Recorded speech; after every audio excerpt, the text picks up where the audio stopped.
let us now compose our minds and prepare ourselves to begin our regular Sunday Pūjā as I read the reflections on the offerings. Offering of lights. May we offer these candles burning brightly out of deep respect and veneration to enlightened Master the Buddha.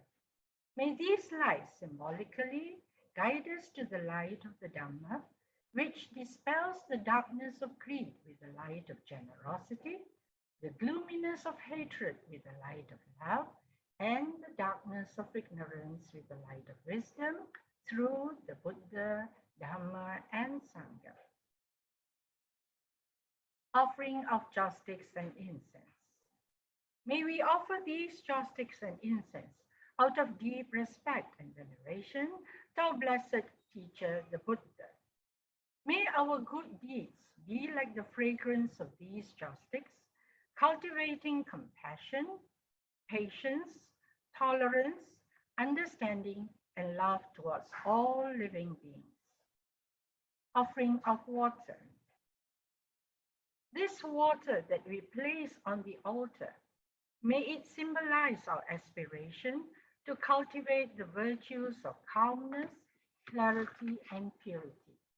Let it remind us to diligently cleanse ourselves of our spiritual defilements and delusions through the cultivation of generosity, compassion, and wisdom. Offering of flowers. These flowers too we offer out of deep respect and gratitude to our supreme teacher, the Buddha. These flowers, sweet, beautiful, and choice, are clustered at the feet of our noble master. Beautiful as they are now, they will soon, with the passing of time, wilt and fade and be cast away. Reflecting thus on this very nature of unsatisfactoriness, impermanence, and soullessness, let us tread the path shown by the Buddha for the eradication of suffering here and now. Now let us begin the Sunday Pūjā chanting by first paying homage to the Buddha by saying sadhu 3 times. Sadhu, sadhu, sadhu. Namo tassa bhagavato arahato samma sambuddhassa. Namo tassa bhagavato arahato samma sambuddhassa. Namo tassa bhagavato arahato samma sambuddhassa. Buddhaṃ saraṇaṃ gacchāmi. Dhammaṃ saraṇaṃ gacchāmi. Sanghaṃ saraṇaṃ gacchāmi. Dutiyampi buddhaṃ saraṇaṃ gacchāmi. Dutiyampi dhammaṃ saraṇaṃ gacchāmi. Dutiyampi sanghaṃ saraṇaṃ gacchāmi. Tatiyampi buddhaṃ saraṇaṃ gacchāmi.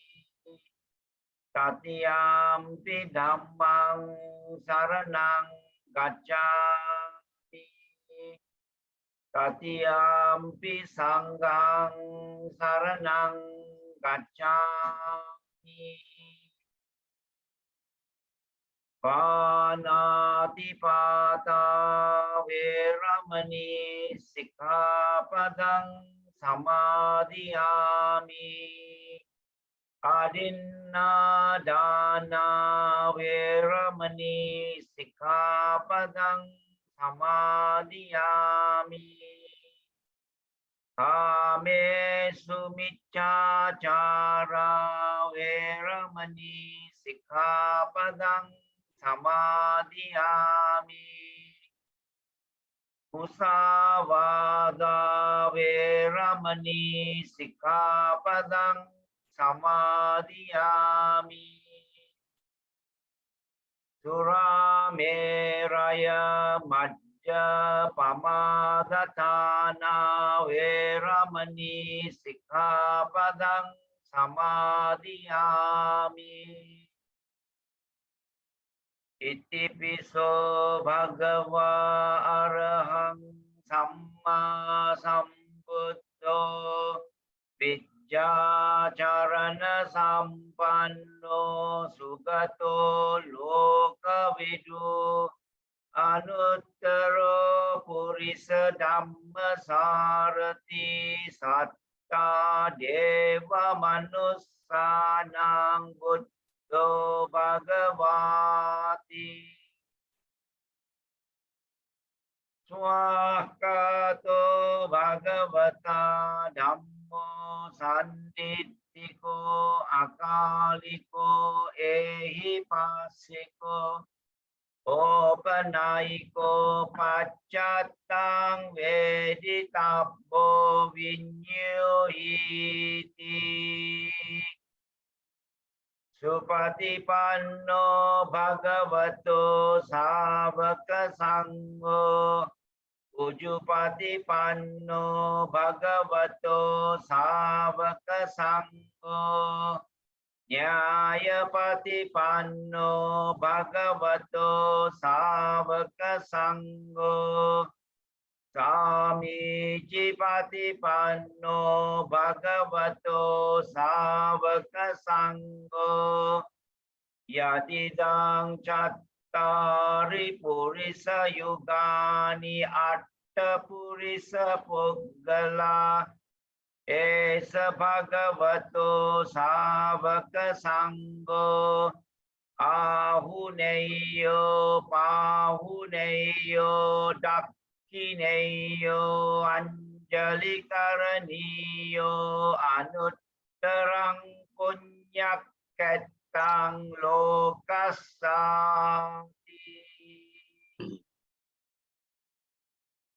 Vandami Cetiyang sabbang sappathanesu patittitang 𝓤𝓷𝓲𝓼𝓸𝓷 Maha Bodhing Buddha Rupang Sakalang Saddha Yassa Mule Nisinnowa Sabbari Vijayang Akha Patto Sabbanyuttang Sattha Vanditang Bodhipadapang Ime ete Maha Bodhi 𝓢𝓾𝓷𝓭𝓪 pujita Ahang pite namasami Bodhi Raja namantute Ghanasaраppadittena Dipena tamadang sina 𝓤𝓾𝓷𝓭𝓪 sambuddhang pujayami tamonudang ganda sambar yuttena dupena hang sugandina pujaye pujaniyantang puja bhajana muttamang adivase tuno bante paniyang parikapitang anukang pang upadaya patigang hatumuttamang adivase tuno bante bojanang parikapitang anukang pang upadaya patigang hatumuttamang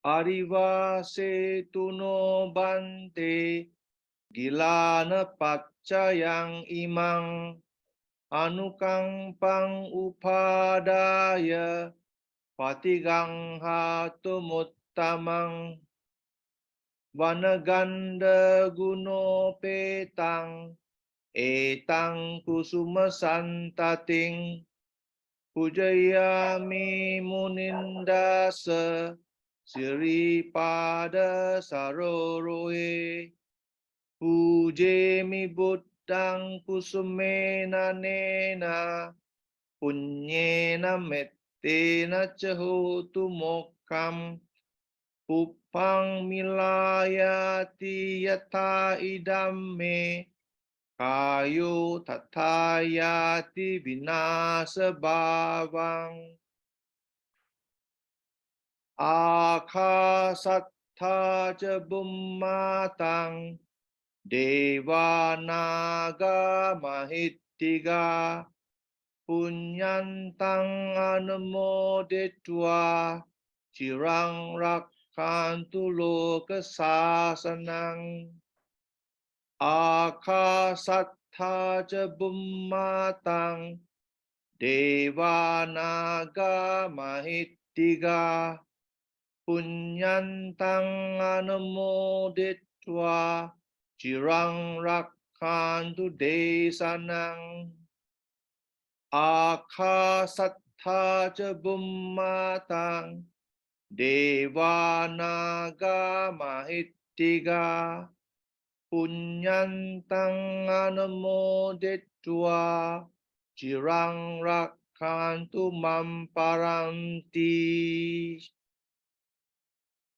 devo vassatu kalena sasa sampati hetu ca pito bhavantu loko ca raja bhavantu dhammiko idang me nyatinang hotu sukita hontu nyatayo idang me nyatinang hotu sukita hontu nyatayo idam me nyatinang hotu sukita hontu nyatayo imina punya kammena mame bala samagamo satang samagamo hotu yava nibbana pattiya kayena vaca cittena pamadena maya katang accayang kamame bante buripanya tathagata kayena vaca cittena pamadena maya katang accayang kamami Dhamma sandittika akhalika kayena vaca cittena pamadena maya katang accayang kamami sangha supatipanya anuttara Karaniya Metta Sutta, Discourse on Loving Kindness. Karaniya Matta Kusalena Yantang Santang Padang Abhisamecca Sakho Ujuja Sujuja Suhacho Chasamuduanatimani Santo Sakocha Suvarocha Apakichocha 𝓢𝓾𝓷𝓭𝓪 Santindriyocha Nipakocha Apagabbo Kulesu Ananugiddo Nacha Kuddang Samachare Yinciyena vinyo pareo pavadeyum. Sukhino vakemino hontu sabbe satta bhavantu sukhitatta.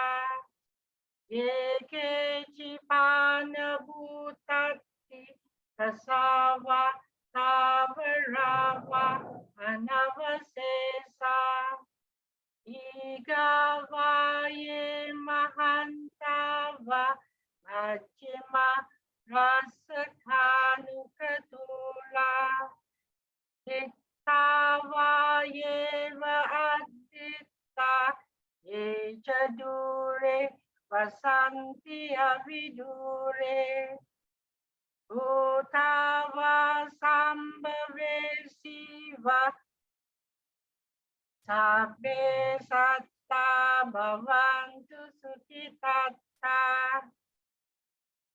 Naparo parang nikubeta nati manyeta katta chinang kanchi. Yaro sana patika sanya nanya manya sedukka miceya.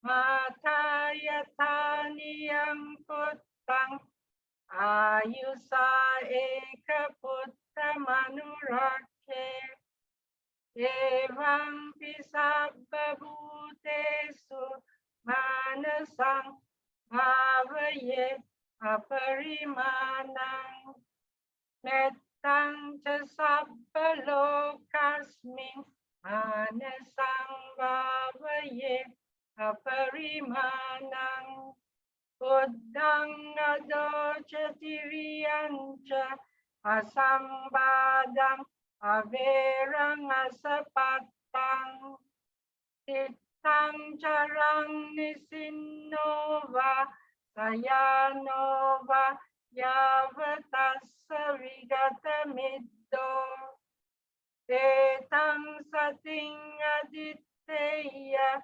brahmametang Viharang idamahu Dittincanupagama silava Dasanena sampanno Kame suvinaya gedang Nahi jatu gappaseyang punareti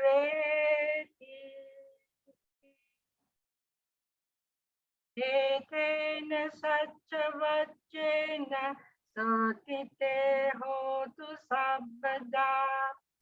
Etena saccavacena sotite hotu sabbada. Etena saccavacena sotite hotu sabbada. By this declaration of the truth, may you all be safe at all times. Sadhu, sadhu, sadhu.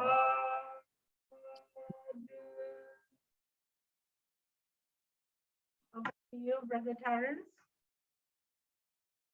Thank you very much, Sister Kut, Brother 𝓤𝓾𝓷𝓭𝓪, and Brother 𝓤𝓾𝓷 for today's nice chanting. Today back with us, we have Brother Ghatikara Loo to share on the life is brief.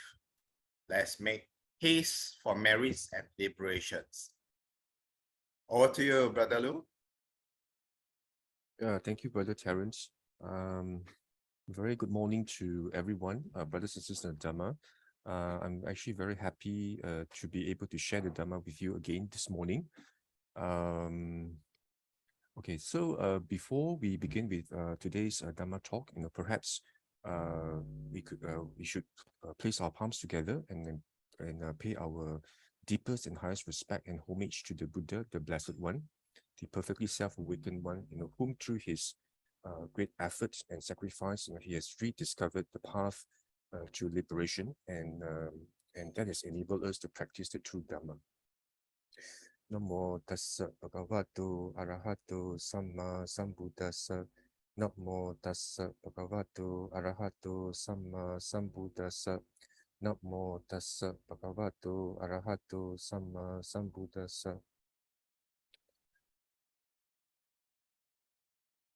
Okay, a very good morning again, brothers and sisters in Dhamma. Okay, before I begin with today's Dhamma sharing, perhaps let me just begin by asking everyone here, actually, how many of us actually will consider ourselves, as Vesak Day Buddhist, or perhaps what we can say, or even Katina Day Buddhist, because when I actually make reference to Vesak Day Buddhist or Katina Day Buddhist, actually I'm specifically I'm actually making reference to Buddhists, who actually they only visit temples and monasteries, only on these specific occasions, to perform meritorious deeds, but on normal days,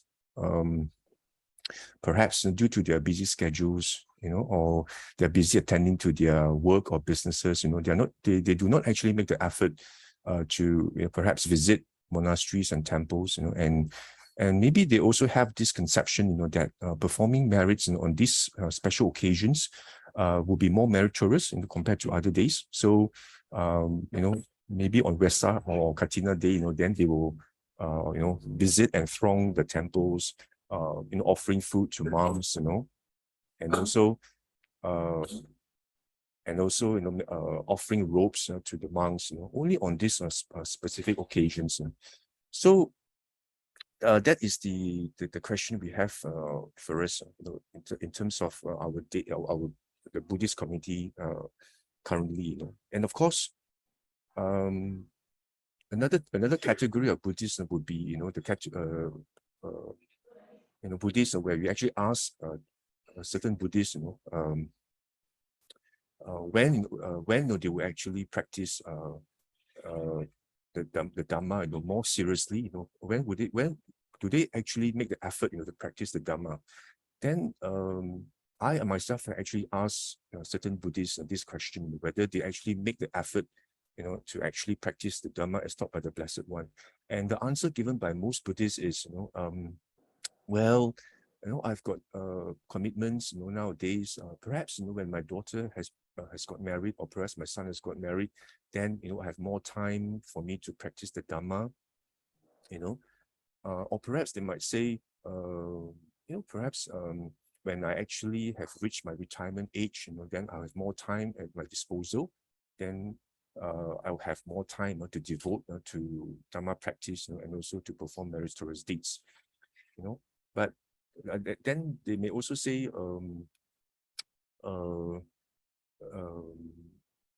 yeah, it's not the right time yet, and I've got so many duties, and I also have got my personal debt, I've got my housing loan, my car loan, perhaps after I've finished settling all my debts, then, I would actually be able to practice the Dhamma, more effectively, and be able to devote my time to the Dhamma.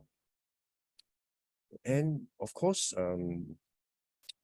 there's also another situation that's currently, based on what I observe, especially when it comes to meditation, when we ask someone, whether they actually devote their time to practice the Dhamma, then the answer given by most Buddhists is,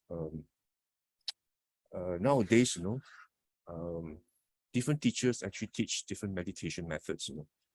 For example, some teach, rising, falling, meditation, and some actually teach, perhaps, anapanasati, in terms of breathing meditation. Some actually teach,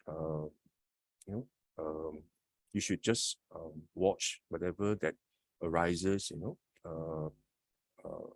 in terms of rising and falling, whatever that arises, whatever that ceases, just observe, and you don't have to think about it, There's no contemplation required.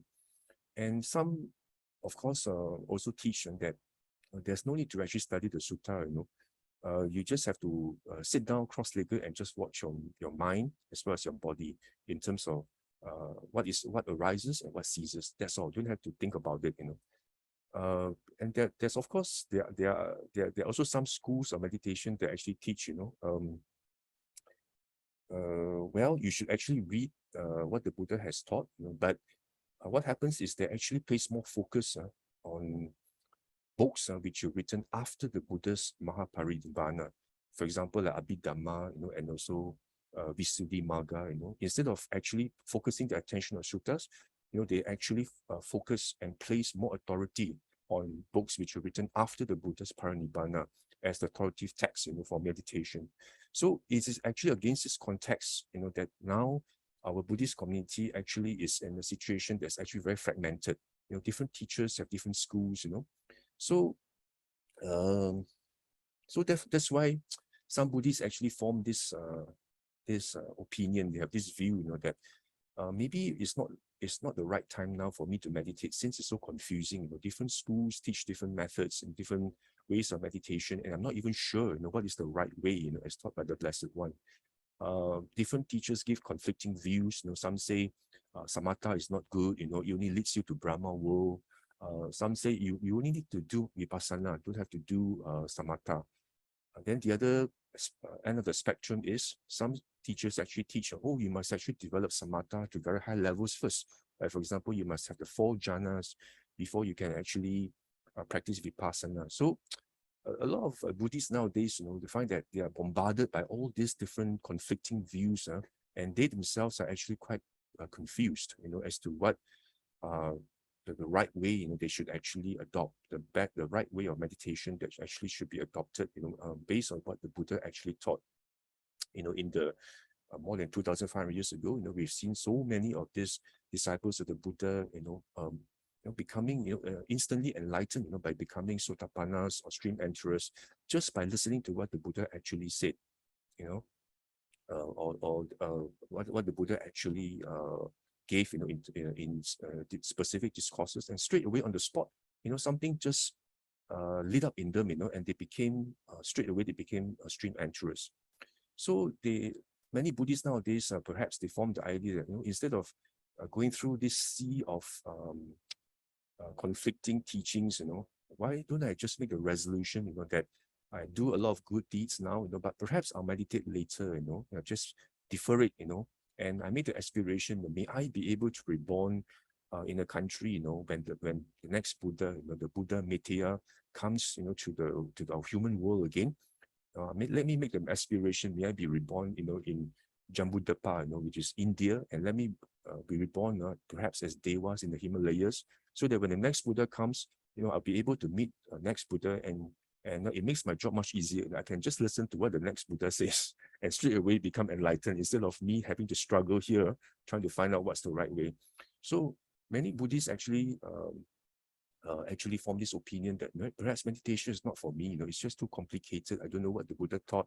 Different teachers teach different things, So maybe I make a resolution, and practice meditation later. Let me defer it, let me postpone it, until then, when situations are more conducive, and situations are more favorable, for me to actually find, to discover and to find out, the actual teaching or the actual meditation that was actually taught by the Blessed One. So we find it is actually again this backdrop, we find that many Buddhists actually find Dhamma practice as something they will do, when I have the time or when the situation is more favorable. Let me actually do it, when the conditions are more favorable, and when it comes to meditation, let me make the aspiration, to meet the next Buddha, then perhaps I may just meet the next Buddha, and I just have to listen to just very short discourses given by the Buddha, and straight there and then, I can become enlightened, as a sotapanna, instead of wasting my effort, in this sea of different views given by different teachers nowadays. So it's against this backdrop, that I find maybe I should actually share the Dhamma with you, in terms of, how we should actually practice Dhamma. Is it right for us to take the attitude that let me practice only when times are more favorable, and not until when the situations are more conducive? Or are we actually faced, in a very urgent situation that we need to actually practice the Dhamma right here and right now, So what does the Buddha actually say about this? So that is the whole objective of my sharing the Dhamma with you this morning. So for me to begin, let me just share my screen with you. Okay.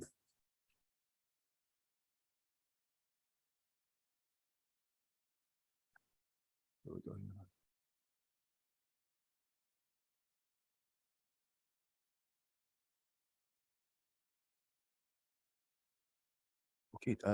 Okay, the first sutta that I'd like to share with you actually is it is actually a very interesting sutta extracted from Anguttara Nikaya 6.20, and this sutta actually focuses on this topic of mindfulness of death, Maranasati, which is actually a very important contemplation in the Buddhist spiritual path. And in this situation, the Buddha was actually staying in 𝓤𝓷𝓲𝓷, in the brick hall. Then he actually addressed the monks, So actually in this sutta, the essence of this sutta is that the Buddha actually told the monks to actually constantly contemplate, day and night, in terms of how brief and uncertain our lives are. Of course, this sutta was actually given to the monks, but it's actually equally applicable, for lay people as well. So if you can read the lines shaded in yellow, the Buddha actually asked them to contemplate and reflect as such, many are the possible causes of my death. A snake might bite me, I might actually be stung by a scorpion. A centipede might bite me, that would be how my death will come about.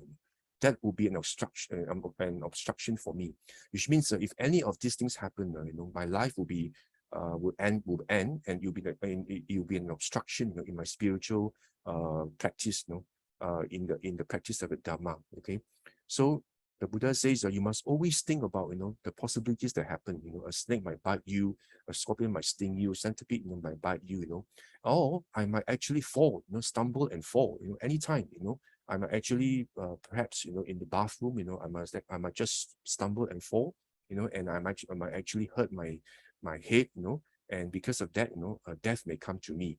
Or it may also come about in terms of food that you have actually taken. Maybe you have taken some food, which is actually which cause a lot of wind in your stomach, and it causes a lot of indigestion, and because of that, you might actually have phlegm, and the wind forces might pierce through your body, and because of that, you might actually meet with death. So the Buddha says you must always contemplate that life itself is not something that you take for granted, that will always continue under old age, as what we will all what we actually hope for, that we will actually live to our ripe old age. But the Buddha says, every single day, you must actually collect your mind, and point your mind towards this contemplation, that there are many potential causes that may actually bring death about, death, that it's actually beyond expectation, So the Buddha says, if any of this were to happen, then it's an obstruction. Then the Buddha says here, you must actually think, are there any evil, unskillful mental qualities which are unabandoned by me? So, for example, if there's actually greed, hatred, or delusion that actually, is still in your mind, but you have actually met, that you might actually, that if you actually meet with any of these causes of death, then the Buddha says that it will be something that actually you should actually then double up your effort to try to abandon these unskillful qualities, because the Buddha says that death can actually come knocking on the door anytime. There's actually no bargaining and no appointment with death. Death can actually come knocking on the door anytime, and if you still have this kilesas in terms of all these unskillful and wholesome states of mind, in terms of the lobha, dosa, moha, then you must actually quickly remove this, that very day itself, when you actually find any of these unskillful qualities in your mind, you must actually double up your effort, and abandon them, immediately. How immediate? The Buddha says it's just as when a person whose turban or head was on fire, that if you actually you wear a turban, and the turban or your head is on fire, you immediately extinguish the fire, right? you know, immediately you should actually try to, you know, extinguish your fire on the burning turban on the head.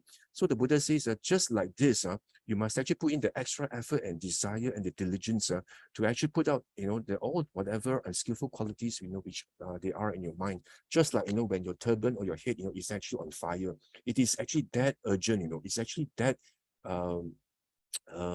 it actually warrants, you know, your immediate and urgent attention, you know, for you to actually, you know, put out, you know, and extinguish the turban and fire. So that's why from this sutta itself, the Buddha actually highlights that it's actually extremely important for us to contemplate at all times, you know, that death can actually come knocking on the door anytime. You know, there's actually, you cannot make appointment with death, you know, and we don't know when it might actually come. A lot of these possibilities that Buddha has actually painted. You might be bitten, you know, you might actually stumble and fall, you might eat the wrong food, you know, or you might actually be attacked, you know, by unfriendly parties, the Buddha says here. So if this happens, you know, it's just like the turban that's actually burning on your head. You must actually quickly extinguish it, you know. So that's actually how urgent this the Dhamma practice is, what the Buddha says. So that is actually the first sutta, you know, that we should actually draw inspiration from, you know. And again, in this AN 5.57, this sutta is actually called Subjects for Contemplation. Here, the Buddha actually tells the monks, you know, there are these 5 facts, you know, that one should actually reflect and contemplation upon, you know, often, you know, as much as you can, you know, whether one is a woman or a man, lay or ordained, you know, it doesn't matter. The Buddha says, which are these 5 facts that you must actually contemplate. The Buddha says, I'm subject to aging and I'm not beyond aging. This is the first fact that you must reflect often, you know, whether you are a man or woman, whether you are a lay person or you're ordained, you know. And I'm also subject to illness. I've not gone beyond illness. And I'm subject to death, you know, have not gone beyond death, you know, and I'll grow different, separate from all that's dear and appealing to me. You know, whatever that you hold dear to you, whatever that's favorable to you, you know, these, you know, will actually grow separate from you one day, you know. And I'm an owner of my own actions, heir to my actions, born of my actions, related through my actions, have actions as my as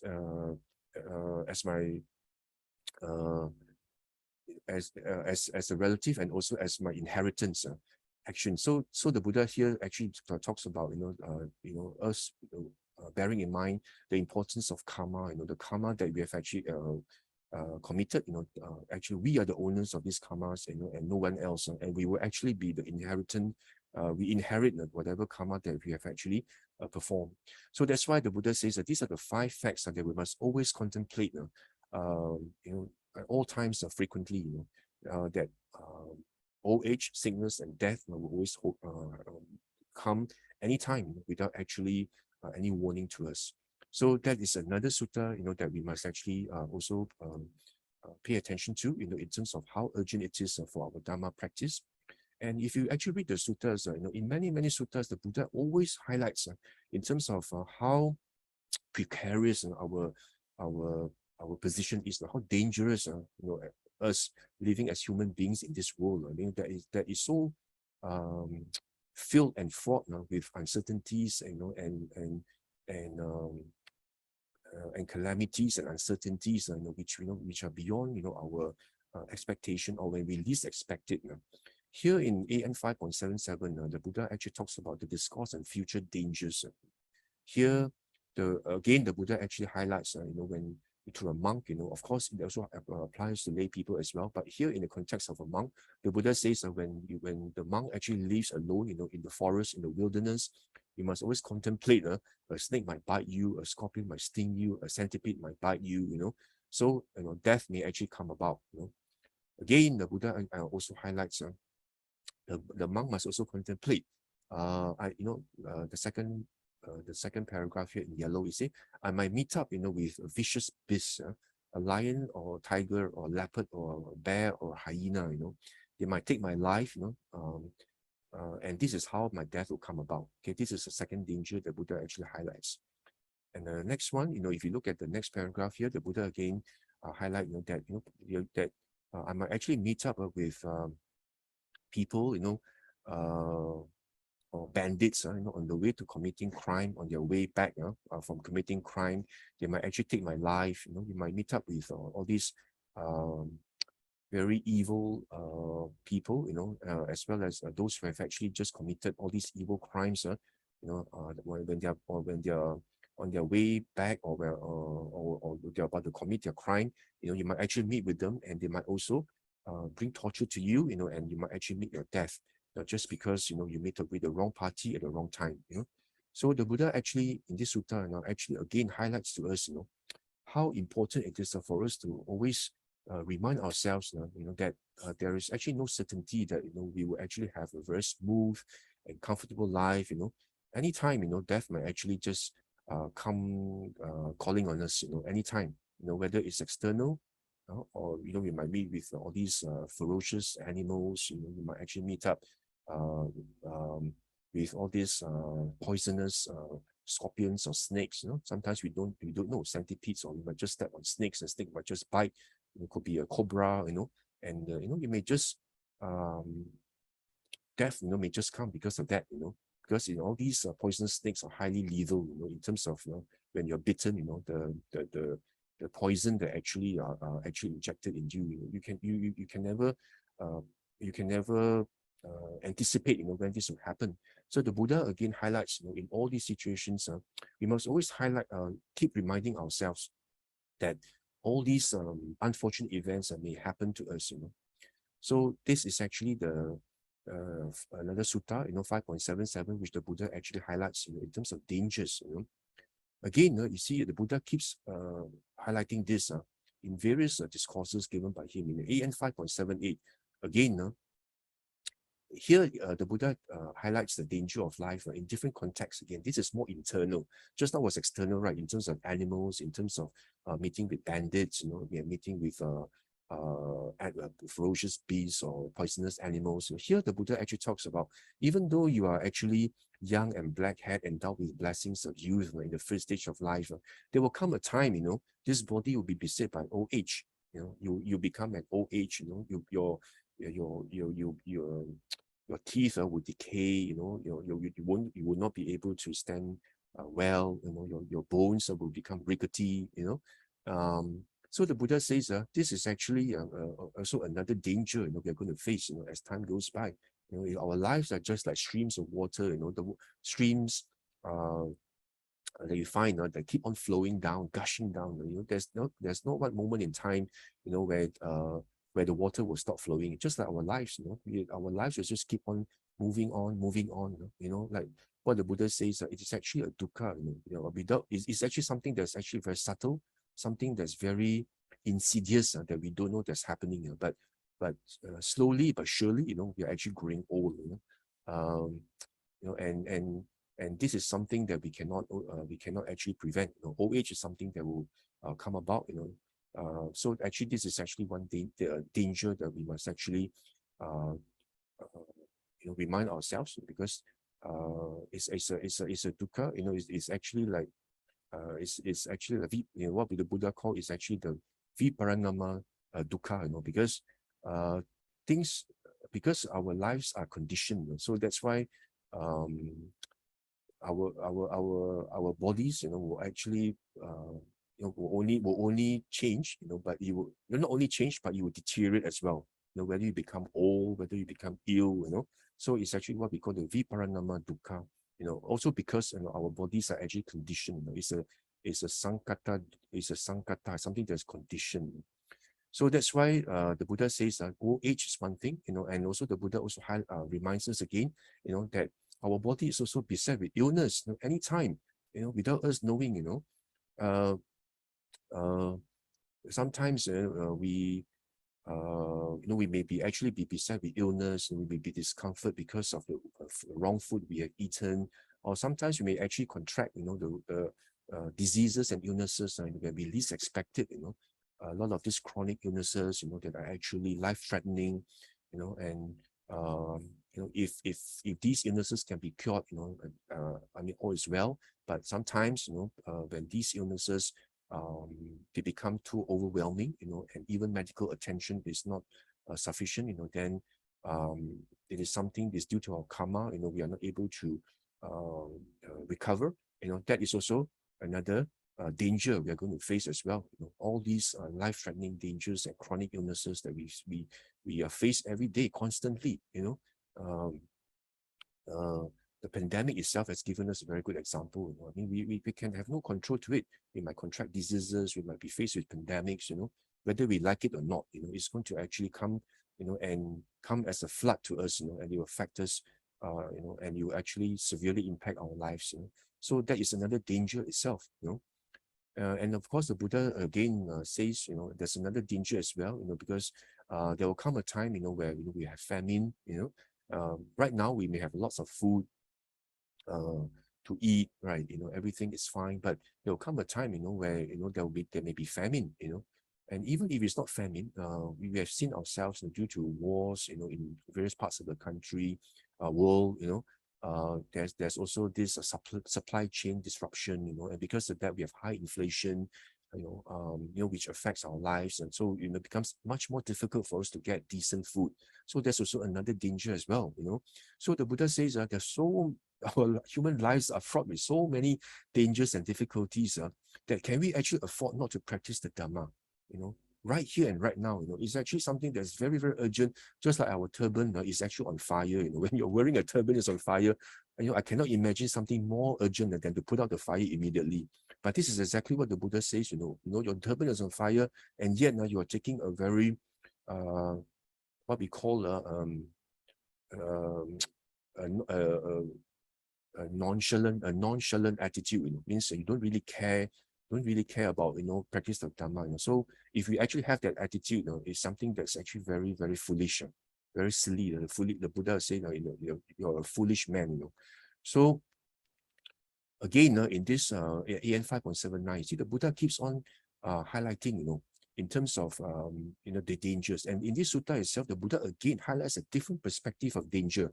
In this sutta, if you read it, the Buddha actually highlights that there will come a time when monks will become very corrupt, and they will actually be undeveloped in terms of their in terms of their body, in terms of their virtue, in terms of their mind, in terms of discernment.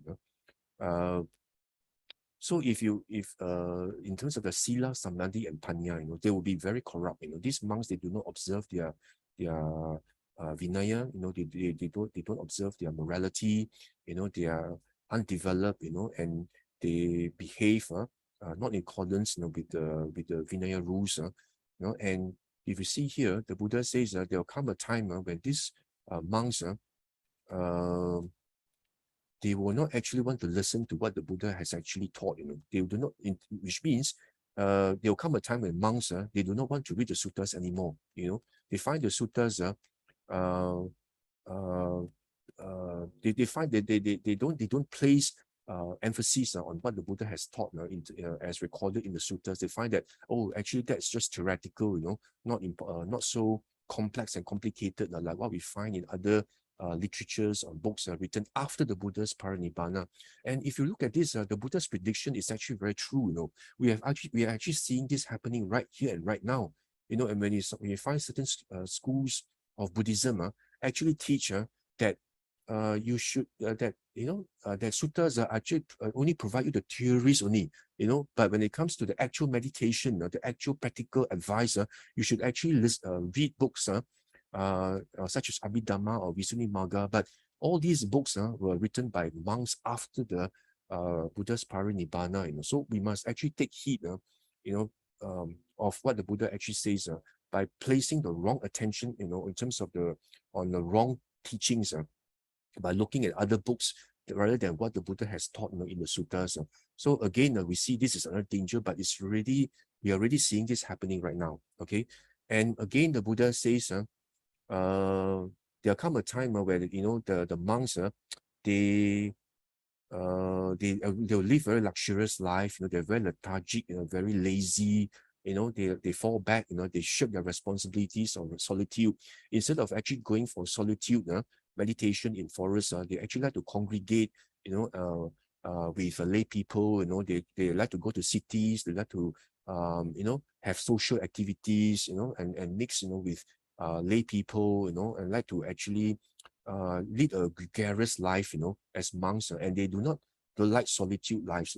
So when you actually come a situation when you see the Sangha, in such a situation, then how are you going to practice the Dhamma then, and I find a lot of people actually make their aspiration. May I come back to human lives again, You see what the Buddha has actually forecast in terms of dangers going forward. You still want to come back to this world where the monks are all misbehaving, teaching corrupt Dhamma, and very lazy, they do not practice the Dhamma, and they teach you, not the suttas, but other books, ask you to read other books, which are more flowery compared to suttas, So you see, the Buddhas already are forecasting. The Buddha has actually foreseen all this will actually happen, and in fact, this is actually is already unfolding. And you see here again, this 𝓤𝓾𝓷𝓭𝓪, the Buddha continues to describe the corrupt monks in the future. Monks in the future, they actually they are desirous of fine robes. They actually crave for fine robes. They find, oh, my robe is not nice.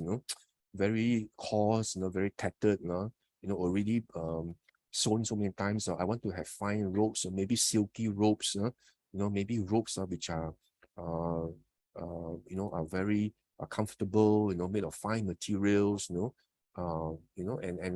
I crave for all these, qualities of robes which are made of, khasi cloth, maybe, silk, silky cloth, and they also crave for fine food, they don't like actually food collected from alms round. They find that, oh, that's actually so coarse, not delicious at all, not to my liking, not favorable to my palate, I don't like it, I crave for nice fine food, delicious with all the condiments, with all the flavors, and they want to move to towns and cities, taking up residence there, searching for tip-top taste, Look at this sentence here.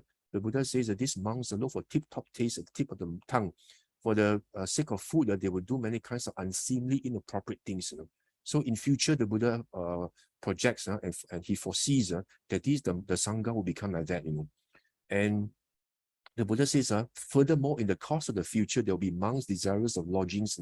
They find that, oh, my kuti is too small, it's so basic, I want a bigger cottage, or maybe I want a double-story lodging, and I want maybe air condition. It's so hot, I want a water heater as well, I want all the comfort of the lodging, So in future, monks will become very, very desirous, they're full of craving, full of greed for all this, And here the Buddha again says that in the course of the future, there will be monks who live in close association with nuns, female probationers, and female novices. These monks, they want to live close to the nuns. They want to interact with the female novices, the upasikas. They want to actually interact with them.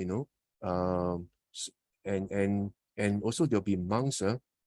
You look at the last paragraph, they want to live close association with monasteries, attendants, and novices.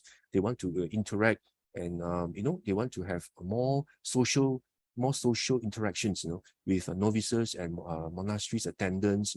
So the Buddha says that in future you're going to be faced with all these declined sangha, deteriorated sangha, and the Buddha has painted vividly, on what these monks might do, and we are slowly seeing all these dangers unfolding right before our eyes. If you observe some of these, some monks in some countries, in especially some countries in, like, for example, Thailand or Burma or what, they are being supported by the followers, so much so their lodgings are like, palaces, full of, some even have cars, TVs and all this. So if you look at this, the Buddha has really foreseen that, this will happening. And would you be able to practice the Dhamma, by then? You have to ask yourself that question, and you made the aspiration to come back again to this world. Will you be able to practice the Dhamma with the Sangha like this, Would you be able to develop yourself spiritually in terms of your dana, sila, and bhavana? You have to ask yourself that question very, very carefully. That's what the Buddha says now. It's like your turban is on fire. Do it now, practice it now, So the Buddha if you look at the suttas, the Buddha has highlighted to us so many suttas in terms of how urgent it is for us to practice. Again, in this SN 3.25, Samyutta Nikaya 3.25, the Buddha actually likens that the old age and sickness are actually coming and are invading us like four mountains which are coming, from the four directions. This is actually what the Buddha actually told this King Pasenadi. This Buddha told this King Pasenadi, he's a king of the Kosala kingdom. He actually told this king that there are these four mountains which are coming, from four directions, north, south, east, west, coming, and they're closing towards you, like what you normally see in movies, right? When someone is trapped, in a dungeon, and then the walls are closing on you, right? And you're being squeezed until you die, right? So the Buddha actually in this sutta actually uses the same simile, that you are actually there are four mountains, huge mountains which are coming from four directions, and they're closing towards you, and you can't run away. So this is actually what the Buddha says, that old age and sickness are just like these four mountains. So that's why the Buddha tells this king, that because of this, you should actually practice the Dhamma, right here and right now. And this king is a very wise king, and he himself actually says, yes, indeed, this aging and death are rolling in on me, Bhante. What else could be done, but for Dhamma conduct, right conduct, skillful deeds, and meritorious deeds. The Buddha, this king actually tells the Buddha, what's the use, of having all these noble warrior kings, which are actually intoxicated with sovereignty. They have all these cavalry battles, they have all these armies, all these weaponry, they have all these chariot battles, infantry battles, all the elephants and horses, they're able to go for battles. Can all this actually protect you, when you actually are beset by old age and sickness and death?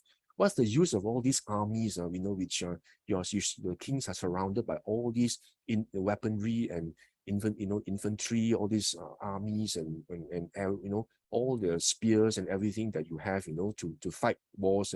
But actually, this old age and sickness are actually closing in on you, just like the four mountains. So that's why the Buddha again highlights it's extremely, extremely urgent for us to practice the Dhamma here and now. Again, in SN 20.6, you see so many suttas, the Buddha again highlights, over and over again how difficult, how precarious, how dangerous our lives are right now in this human realm. That you must actually make sure you make the resolution to practice now, or else you regret it. You don't wait until next, when you make the resolution to come back again to this world, as human being to practice. It may be too late. Look at what all the predictions that the Buddha is painted now in terms of what's going to happen in the future, all the dangers. And in this sutta, the Buddha tells this monks, the Buddha was actually in Savatthi, and he tells the monks, faster than the speed of this man. Actually, in this sutta, the Buddha actually talks about this simile of this man. When someone actually flies an arrow towards this man is so swift, he's able to catch that arrow, before the arrow even hits him, he's able to catch that arrow right with his fist. So the Buddha says, faster than the speed of that man is the speed of the sun and moon, and faster than the speed of that man and sun and moon is the speed of the devas who rush ahead of sun and moon. Devas, they travel very, very fast. When the time taken for you to extend your arm or to contract your arm, the deva already disappears from, say, Tavatimsa, and already in Jetavana Grove. So that's how fast devas travel. And he said faster than the speed of this deva is the speed is the force of life, one's lifespan coming to an end. You see how dramatic the Buddha actually paints this danger, this how brief our life is. The Buddha says faster than all these is the force of one's lifespan coming to an end. It's just like a candle that's being burned, like a wick. It just keeps on burning. The longer you live by 1 year, the shorter your life has become by another year. The fact that you have lived for another 5 or 10 years, your your life has actually been shortened by the corresponding 5 and 10 years. This is actually what we call, the Buddha says, a force of one's lifespan coming to an end. We are actually, all of us are moving towards one common destiny, which is what? Which is actually death, right? The moment we are born, we have only one common destiny. We are all moving towards that direction, which is actually to the cemetery, And this is what we actually say is the force of one's lifespan coming to an end. The Buddha is actually telling the monks that this is actually what's happening, and as lay people, we must also take heed of this. That this speed is faster than the Deva speed, because we don't know, but actually that's how fast, our lifespan is. And again, the Buddha, in this SN 2.19, this conversation in Rajagaha, at the time, there was this Deva who actually visited the Buddha, and there was this conversation between the Buddha and the Deva. And this Deva says, life is swept along and next to nothing is spent. For one swept by aging, no shelters exist. Perceiving danger in health, in death, one should do deeds of merit that brings about bliss. So this Deva also knows, actually our lives, whether we are human or whether as Devas, actually, there will come a time when we all need to depart. There's actually no fixed abode where we can be there forever. Even Devas, they can live for 9 million years, 36 million years, eons, but there will come a time, where the alarm clock will ring and they will need to leave, So the Buddha, that's why this Deva, he tells the Buddha, there's actually nothing that's so satisfactory about existence. This danger in death, it can come anytime, and the Buddha responds by saying, yes, life is swept along, next to nothing is in span, not for one swept to old age, no shelters exist. Perceive this danger in death, one should drop the world's bait. Do not actually be so attracted and so being charmed and mesmerized by all the baits in this world that you lose track, and you succumb to all these baits, and the Buddha said you must look for peace. Look for peace. Instead of just doing merits, you must make sure you look for peace. What else? What is peace? Peace means what? You must meditate. You must actually achieve, the equanimous mind, that is unshaken by all the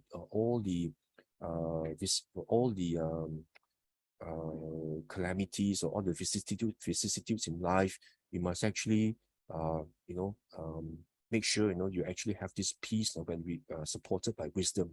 So again, the Buddha actually tells this Deva, okay, merit is important, but make sure you also meditate. So that's why, in so many suttas, the Buddha, just keeps on repeating, and highlighting to us, you must really practice now. Don't wait until, you miss the boat, then that's where the danger comes, and, you might, but you might not find another second chance. And here in this Ṱhāragatha, 6.13, again, this monk actually also says, attacked by death is this world, surrounded by aging, beset by arrow of craving, always obscured by desire, and in this world, we are actually encircled by aging. There's no shelter, and this death, aging, and illnesses are just like the 3 masses of flames which are actually burning us, and there's no strength to confront them, and there's no speed to run away. So the Buddha, so that this monk says, make the day not in vain, a little or a lot. How a little or a lot? However much the day passes, that's how much less is life. Same thing that this monk is saying as what the Buddha said earlier.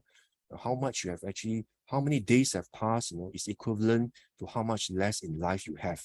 So the last day, your last day approaches. This isn't your time to be heedless. So all these, of course, are what the monks actually mentioned, but equally applicable, for humans as well. Okay. And again, in Udana 5.2, we find this interesting conversation between the Buddha, and Venerable Ananda. So there was one time the Buddha was actually in this Jeta Grove in Anathapindika's monastery. Then Venerable Ananda, right, he actually emerged from his seclusion late afternoon, and then he actually went to the Blessed One. And this Venerable Ananda, he actually told the Buddha, he says, he sat down and he told the Blessed One, it's amazing, Bhante, it's astounding how short-lived the Blessed One's mother was. This Queen Maya, right? We know, and then this Venerable Ananda said that 7 days after the Blessed One's birth, Queen Maya actually died and reappeared among the Tusita Devas, Tusita Devas, contented Devas. So we see from here, the Venerable Ananda told Buddha, how amazing this Queen Maya, who was actually the Buddha's mother, passed away after 7 days after the Buddha was born. And then the Buddha says that that's the way it is, Ananda. That's the way it is. For mothers of bodhisattvas are short-lived. The Buddha says, if a bodhisattva comes to the world for the last time, to be the Buddha from Tusita heaven, the mothers of bodhisattvas are short-lived. All the bodhisattvas, the mothers are short-lived. 7 days after the bodhisattva's birth, the bodhisattva's mother passes away and reappear among the Tusita Devas. So on realizing the significance of this, that's why the Buddha actually gave this udana, this inspired uttering. The Buddha says, those who have come to be, those who will be, all will go. We just read this very carefully. Those who have come to be means we have all here, and those who will be means those who will be born later in future. All will go, all will have to go, leaving the body behind. The skillful person realizing the loss of all should live the holy life ardently. So the Buddha, in this inspired udana, he says that all of us will need to leave one day or another. This is our common destiny. Death, is a common destiny we all have. So when there's birth, there's death. This is something that is an indisputable truth. That nobody can dispute or argue. So the Buddha says, realizing this, you must actually practice the spiritual life ardently. You must practice the Dhamma. Okay. So again, why does the Buddha says, that our lives are so uncertain, right? Why is it that the Buddha, warns us to actually practice the Dhamma now? We can see that from SN 15.9, what we call the stick sutta, Danda sutta. Here in this sutta, in essence, the Buddha is actually saying that this samsara is inconceivable beginning and inconceivable will be the end.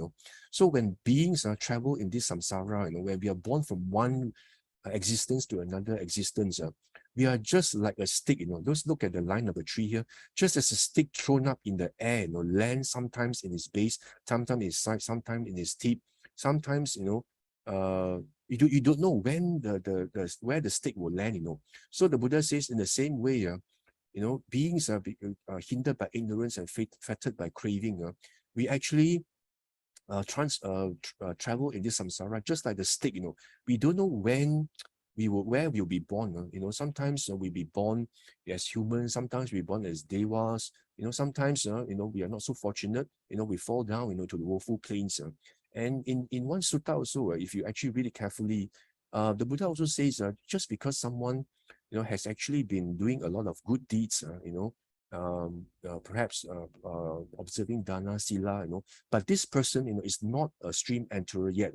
There's actually no guarantee that this person would necessarily be a deva in the next life or human, because it all depends on the karmic, energy that actually is operative then, because all the karmas actually jostle for this rebirth linking consciousness, right? In terms of when the next life will be. So we don't know when this which operative karma will actually come into play.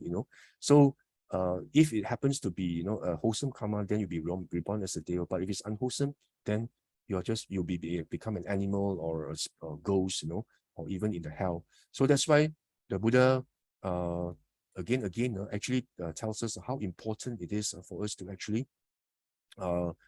practice, because it's because otherwise we're just like a stick that's actually being thrown around.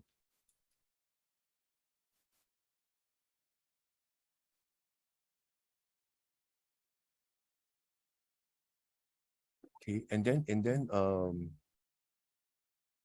okay, and then again in SN 35.82, the Buddha again actually tells us that this world, is actually not permanent. It actually everything will disintegrate. So this Buddha tells this monk, say the world is said. In what respect does the word world apply? So the Buddha says the word world applies in so far as it disintegrates. This world itself disintegrates. And what is this world? The world actually is what? It's actually our five aggregates, our form, in terms of our feelings, our perceptions, in terms of volitional formations, in terms of consciousness.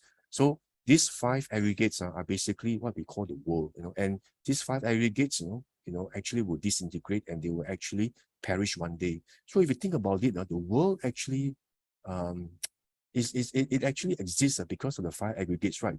So that's why the Buddha says this world itself is just the five aggregates, and is actually subject to perish, and disintegration.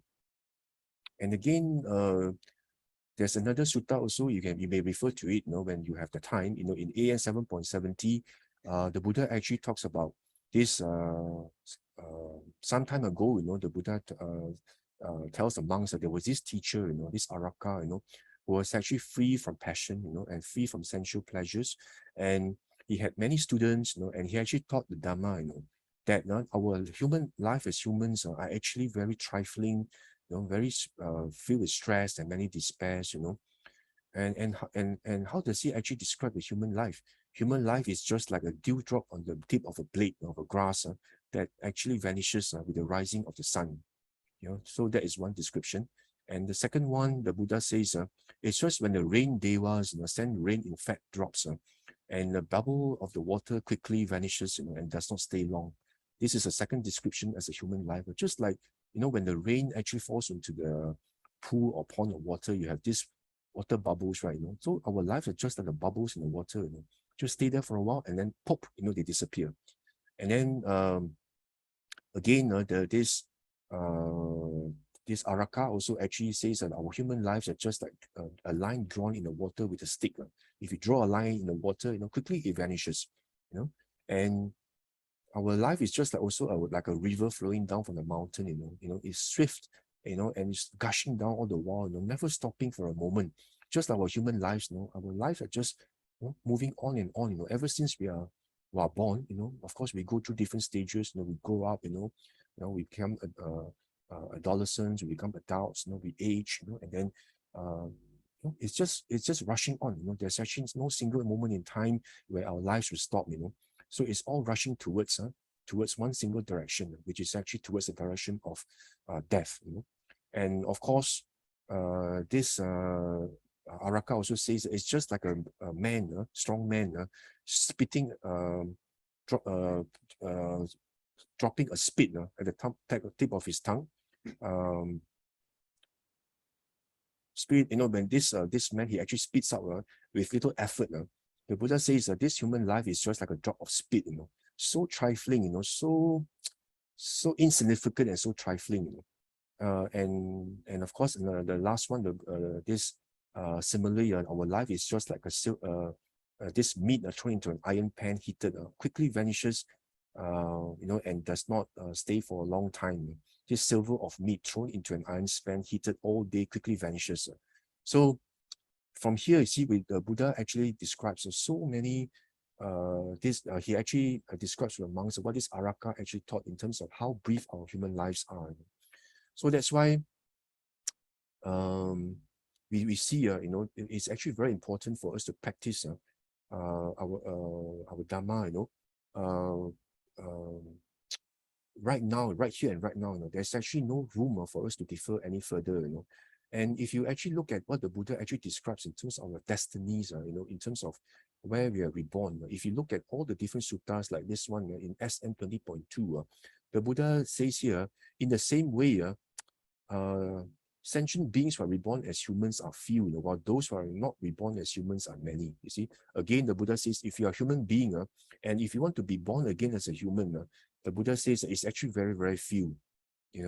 Just like he picks up a little dirt under his fingernail compared to the whole entire earth in the world. The Buddha says, which is more, the little dirt in my fingernail or the entire earth in the world? Of course, the dirt in his fingernail is so minuscule, right? So little. So the Buddha says, just like the dirt in his fingernail, the number of sentient beings born as human beings after passing away as human beings are so few, and even if you are born as a human being, the Buddha in this 56.62 SN actually says that even if you are born as human beings, those human beings which are born in central countries like India or where, in Buddhist countries are few, while those who are reborn in borderlands, in non-Buddhist countries, in the strange barbarian tribes, there's so many of others who are born in countries which are non-Buddhist,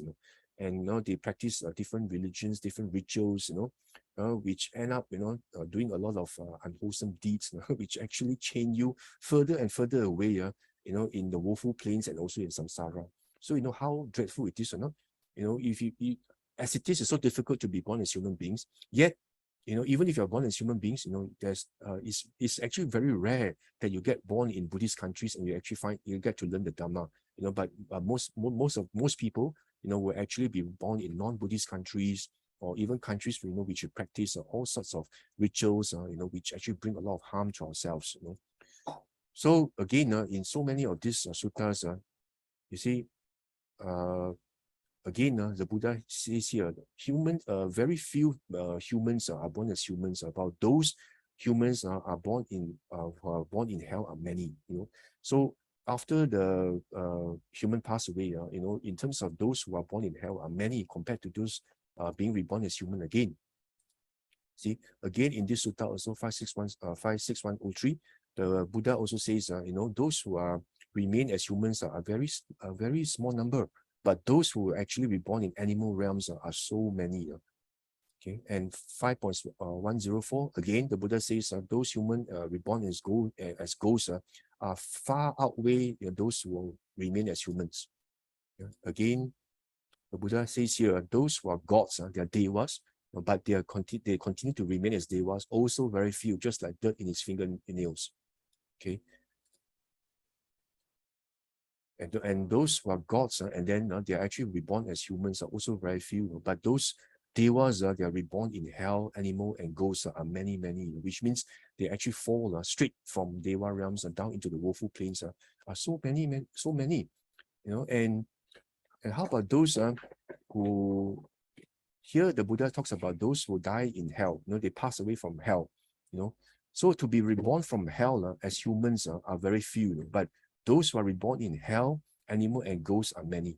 So we see how difficult it is for you to actually ascend back as humans. And once you are there in hell, you continue to be either reborn in the hell as animals, or as ghosts. So for you to actually break out from these woeful plains and become human again, the Buddha says it's very, very rare. And again, those who are born and die in hell and are reborn as gods are very, very few. How is it possible, that those who die in hell, how likely is it they'll be reborn as devas directly? It's very, very rare. Because of all the unwholesome deeds they have done, they come in bunches. So they actually ripen one after another. So after you die in hell, so to become a deva is exceedingly difficult.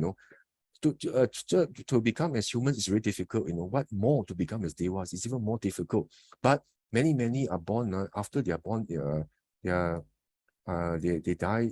They pass away from hell. They continue to be in hell, or or in animal realms, as well as in ghost realm.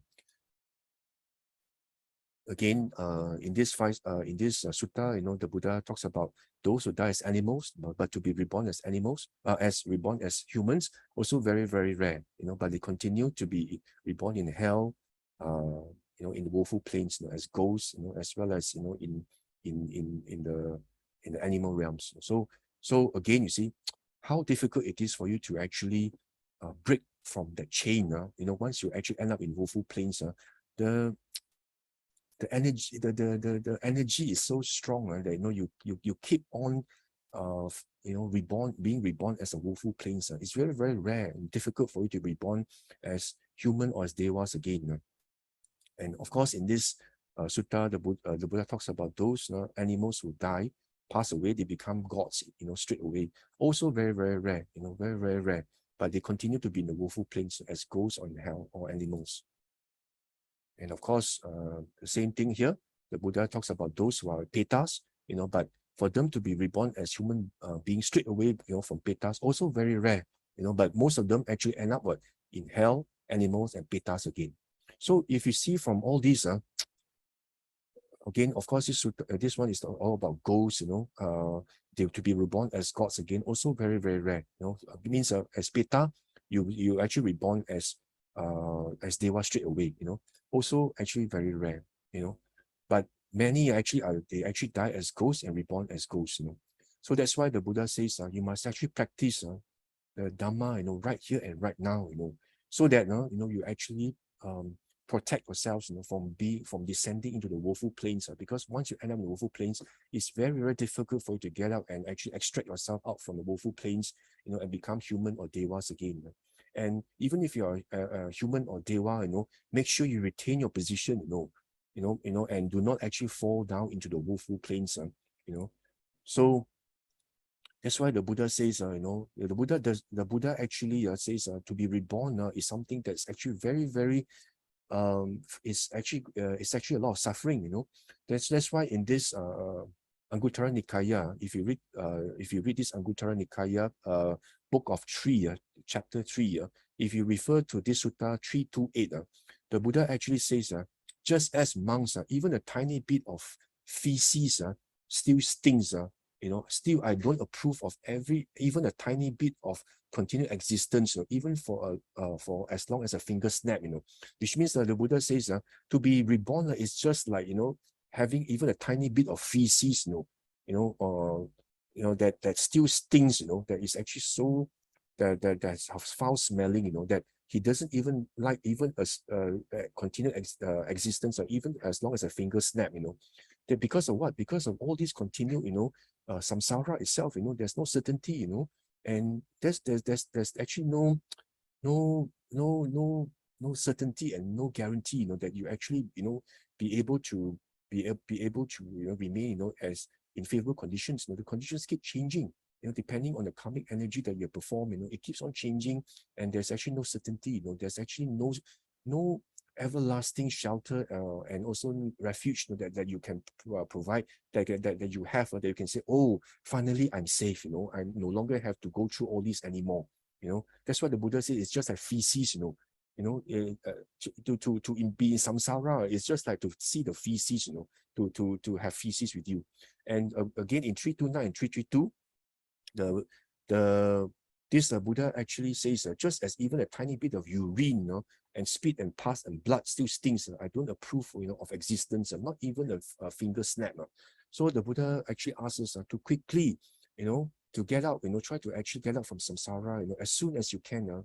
Having one moment in samsara is just like having feces and having urine and spit and pus and blood. That's how unfavorable and how stinky it is. So that's why the Buddha says, the Buddha says it's very important, for us to actually practice, and how do you actually ensure, and how do you ensure, that we actually, get ourselves, out of samsara, and the only way that we can actually do this is actually by looking at this Samyutta Nikaya 56.51, that the Buddha says, the only way that we can actually get ourselves out of this samsara, the very first thing you should do, is for a person, who actually has he's actually accomplished in view, and what more, that he only has up to 7 lives in this samsara. Such a person truly understands about suffering, about origin, and about cessation, about the path. So that's why the Buddha says, if one has become a Satipatthana, right, a stream enterer, right, so if the life is only up to 7 lives, so the Buddha says that the suffering that he has is just like the dirt in his fingernail compared to the whole earth. So in this case, we know, for us to get out of samsara, the first thing we must practice, is what? To become a Satipatthana, right? And how do we actually become a Sotapanna? You know, the only thing that we need to do to become a Sotapanna, a stream enterer, you know, is what we can see from this Iti-Vitakka number 60. You know, we must actually practice what? The 3 grounds of meritorious activity, which is what? Which is Dana, Sila, and Bhavana. Okay, so these are the three items that we must actually practice. Okay. And of course, dana itself, I've already explained in quite detail, you know, in terms of importance. You must actually do dana. You know, if you do dana, then you actually outshine others in terms of, you know, in terms of your longevity, beauty, you know, in terms of your authority, in terms of your, you know, happiness, you know. So all these, you know, I've already explained in this AN 5.31 before, you know, where the Buddha tells this Princess Sumana how important dana is. But provided your sila, you know, is actually it's impeccable, you know, you protect your sila, you know, and because as what we can see from this AN 10.177, if you actually do sila, do a lot of dana, but you don't actually protect your sila, you know, then of course, you know, then you end up, you know, as in the animal realm, you know, but you know, like all these royal elephants and, you know, and royal stallions, you know, then, you know, you have all the luxuries in life, you know, but you actually end up in the animal realm, you know, because you don't practice your sila. So dana and sila are very important, and what we can see, you know, and of course sila, as I mentioned to you before, remember not to actually perform these 10 unwholesome actions in terms of stealing, you know, killing, stealing, you know, sexual misconduct, you know, speaking falsehood, diffusive speech, you know, harsh speech, you know, in terms of gossiping, idle chatter, in terms of craving, in terms of this mind of ill will that want others to be killed, you know, and also holding wrong views. So these are the 10 unwholesome actions, you know, 10 unwholesome actions that must not be done, because once you do it, then you actually create the potential for you to be reborn in the woeful plains. Okay, so that is actually in terms of our sila, you know, so we must make sure, you know, we practice. And of course, the Buddha also mentions that we must also practice our 8 precepts on Uposatha days. And in terms of bhavana, you know, like I mentioned before, okay, Uposatha days now, okay. And also in terms of in terms of this in terms of wisdom, you know, like I mentioned to you, when we practice meditation, you know, to cultivate meditation, we must actually always be mindful that there is this sutta. Okay, the sutta itself, it's actually from SN 22.122, you know, that actually tells us, you know, in order for us to become a Sotapanna, you know, we must actually contemplate the 5 aggregates, like what I mentioned before, in terms of looking at the body, the feelings, you know, volitional formations, you know, perceptions, volitional formations, and consciousness. So if you actually can contemplate these 5 aggregates, you know, then you actually can become a Sotapanna. Okay. And again, in this AN 4.45 again, you know, the Buddha also tells Rohitassa, you know, this Deva, to also contemplate these 5 aggregates. So actually, how do we actually contemplate the 5 aggregates? You know, the 5 aggregates, you know, if you can contemplate the 5 aggregates by looking at the 6 sense bases, what we actually can see from SN 35.53, you know, like I mentioned before, whenever you meditate, meditation does not even have to be, you know, when you actually sit cross-legged, you know, and you know, and focusing, you know, on your breath, you know, or rising, falling, you know, you can actually meditate anytime, you know, by actually fixing your attention on the your mindfulness on your 6 sense doors, you know, in terms of your eyes, your nose, your tongue, you know, your ear, you know, your body, as well as your mind. You know? So whenever that comes to contact with your mind, whenever that comes to contact with your eye, you know, you must actually you must actually be mindful. You know, how does the mind react, you know, to this to this sense object? You know, is there actually lobha, dosa, moha, you know, in your mind itself? You know, so whenever you actually sense there's actually lohbha, dosa, moha in you, you then have to actually investigate, how this lohbha, dosa, moha arise through causes and conditions, and of course, before you actually able to meditate, you must actually calm yourself by doing samatha. Then once you're calm, then you do vipassana. Okay, so that's why you must actually watch your mind, very carefully. You must actually watch your mind, to make sure that you are aware, what actually comes to your mind. Just like what the Buddha actually says in this 3.105 in terms of this peak of the roof. It's just like a roof. If it's not properly attached, then of course, the house will actually be leaking, and because it's not properly attached, the roof is not properly attached. So it's the same as our mind. We must actually constantly watch our mind, to actually see, what actually arises in the mind, in terms of lohbha, dosa, moha, and in this SN 35.152, the Buddha says that just by watching your mind, you can actually become an arahant. So that's why, we must actually, in our day-to-day lives, we must actually place our attention in the six sense doors. Whatever sense object that come into our six sense spaces, just be mindful, how our mind reacts to it. Is there actually greed? Is there actually anger? Is there any delusion? Once any of these defilements arise in your mind, you become aware of it, just like what the Buddha teaches in Satipatthana, in the Citta Nupassana, right? You actually become aware of what actually happens in lohbha, whenever there's actually greed, hatred, delusion. Be aware of it, and then from there you actually contemplate the six sense bases as well as the five aggregates. For example, if somebody says something bad about you, you feel very angry, so that anger has arisen. Then from there, anger, why does it arise? Oh, it's actually because of unpleasant feeling. And how does this unpleasant feeling arise? Oh, it's actually because of the thought I have, why does this person speak so badly about me? Why does he speak so ill about me, which is not true? And why does this thought arise? Because of perception. You perceive that somebody has spoken about you, And how does this perception happen? Oh, because it's actually due to hearing consciousness, ear consciousness.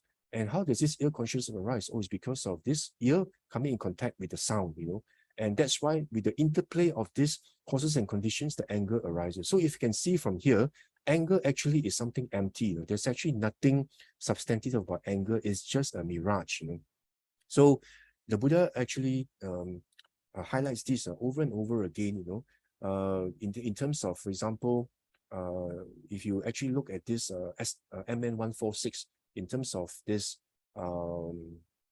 6 sets of 6, that's what the Buddha actually asks us to do. Contemplate the 6 sense doors, so we can see how important 6 sense doors are, because through the 6 sense doors we can actually contemplate the 5 aggregates, and how these 5 aggregates arise through causes and conditions, and from there we see there's actually nothing permanent about this anger that we have in our mind, and because of that it is actually empty, it's actually non-self. So from there you'll be able to realize non-self.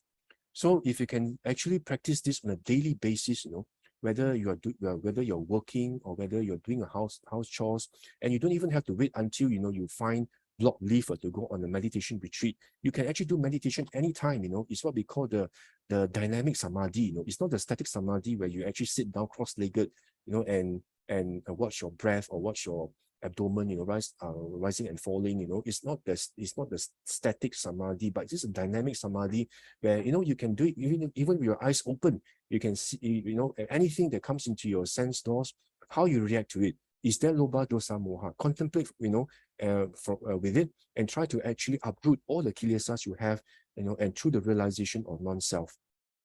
So if you can do this, the Buddha says, from this sutta SN 5.15, Sutta Nipata 5.15, the Buddha says, if you can regard the world as empty, having removed any view in terms of self, this way, one is above and beyond death. One who regards the world in this way isn't seen by the death's king, isn't seen by Mara. So if you can actually do this continuously, in your practice, in your meditation, then you are actually practicing in accordance with the Dhamma, and the Buddha has actually given us such a wonderful guidance in terms of how we should practice meditation. Through the various suttas, you can see everything has been given to us. Is so systematically laid out. How we should practice. To remove lobha, dosa, moha, and all the kilesa. So now the ball has been thrown back to us. It's up to our responsibility, our duty now to practice it wholeheartedly, and don't wait until in your next life only you start worrying about doing this, making the aspiration to do, because by then, as what the Buddha says, the conditions you have in the human realm or as a deva realm may not be favorable for you. There's no certainty that you feel you face with all these favorable conditions anymore. The sangha at the time may not be practicing well, may be corrupt. The teachings may actually not be there anymore. And the true Dhamma may not be there anymore. And by the time if you happen to be reborn in the age of darkness, then it's rather unfortunate for you. You've made the aspiration, but you end up in the wrong time. So right now, right here and right now, practice well. Try to strive to practice, to see non-self, in all conditioned phenomena, such that you're able to overcome this Sakaya Ditti, which is actually the identity view, by actually seeing non-self. So if you continue doing this, then hopefully, before one's life expires, one will become a stream enterer. So by then, you have purchased the best insurance you can have in this world, which is become a stream enterer, which means if you become a stream enterer, the only destination you have is either in the Deva realm or even in the human realm. And even in the human realm, you belong to the higher echelon, of people, very rich, and also, very high status, and woeful plains are close to you. You can never be reborn anymore, in the as a ghost, as an animal, or in the hell. All these are already close. You cannot possibly descend into the woeful plains. And even as Deva and human is only up to 7 lives. So can you imagine how wonderful it is? This is the only sure guarantee you have, to actually be able to practice the Dhamma, and you have the unshakable faith in the Buddha, Dhamma, Sangha. Means not just the normal faith, but the confirmed experiential faith in the Buddha, Dhamma, Sangha that you never regress. It follows you from life to life. For some reason, the Dhamma will still look for you. You'll still be able to actually be able to meet the Dhamma again. As a human, as a Deva. And from there, you continue practice up to 7 lives. And from there, you'll be able to become Arhanship, achieve Arhanship and get out of samsara. So that's why from all these suttas, I hope hopefully from this Dhamma sharing, I hope I've given you enough of reminders, as well as in terms of what the Buddha has actually warned us and reminded us that we must practice right here and right now in this very life, and do not wait until when you hope conditions are more favorable, or by making aspirations to meet the next Buddha. By then, whether you meet or not, it's not your control. Okay, it's actually dependent on how what sort of karma you have committed, you have actually performed, and a lot more other factors, causes, conditions, which are beyond your control. And by then, you may just miss the boat, and you may not be able to meet with the true Dhamma. And really, if that happens, then everything would have wasted, and you would have actually lived your life as a human being in vain. So with this, I hope that we all of us will put in the extra effort, and to strive towards the practice of Dhamma, so that we can progress gradually, but surely to attain the different stages of enlightenment, such that we can actually escape from this inconceivable beginning and inconceivable ending on this samsara that has no beginning and no end, that we're going to suffer continuously due to craving and due to ignorance, that we have actually been tricked all this while into believing and not seeing the Four Noble Truths, that we keep on going round and round, just like animals, the dog going round and round on a leash, on this strong post, not seeing the intrinsic truth in all conditioned phenomena. That's why we keep on going around. But with this, hopefully, we hope that we'll be able to put in that effort, achieve the liberation, and then get out of samsara the soonest we can. Thank you very much. Thank you, Brother Loo, for this extensive sharing. It's very timely for this period. So if you are Chinese and you visit the graveyard these 2 weeks, do contemplate that with each breath you are closer to be in it. Just a gentle reminder. But anyway, to summarize today's teaching, like Buddha, it's very easy. Just do good, avoid evil, and try to purify our mind by doing some meditation. You don't have to sit cross-legged like what Brother Loo mentioned. Just be mindful. And entering the stream has been mentioned by Brother Loo for quite a number of times today. So Ayasma Agachita is still on the Dhamma tour around Malaysia. So do sign up for the course to learn more in depth on how we can skip the woeful plains if possible. Now let's dedicate some merits to all beings, whether they are seeing and unseen. Hopefully they rejoice with all the goods that we have done. Akasata cha bummata devanaga mahitika punyang tam anumoditva chiram rakantu loka sasanang ettavata amhehi sampadang punya sampadang sabbe deva sabbe buddha sabbe satta anumodantu sabba sampati siddhya.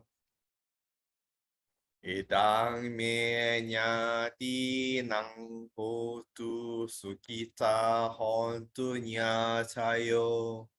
Idang me nyati nang hotu sukita hontu nyacayo. Idang me nyati nang hotu sukita hontu nyacayo. And aspirations.